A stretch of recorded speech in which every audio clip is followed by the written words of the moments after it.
ছিনতাইকারীদের দৌরাত্ম্য বৃদ্ধি পেয়েছে উত্তর চট্টগ্রামে।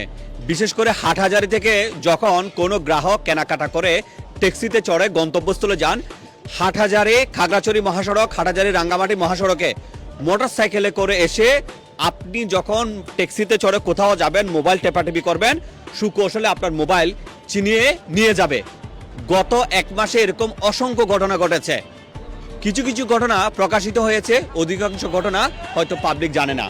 সম্পূর্ণ জনস্বার্থে এই ভিডিও করা।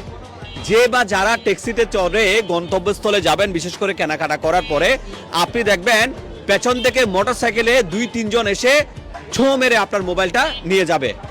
এরকম অনেকেই এই ঘটনার শিকার হয়েছেন। আমার এই ভিডিও যে বা যারা এখন দেখছেন বা পরে দেখবেন, ভিডিওটা সব জায়গায় ছড়িয়ে দেন এবং অবশ্যই ট্যাক্সিতে বসে যখন আপনি কোথাও যাবেন মোবাইল নিয়ে টেপাটেপি করবেন না। মোবাইল এমনভাবে রাখবেন যাতে করে কোনো ছিনতাইকারী আপনার মোবাইল চিনে নিতে না পারে।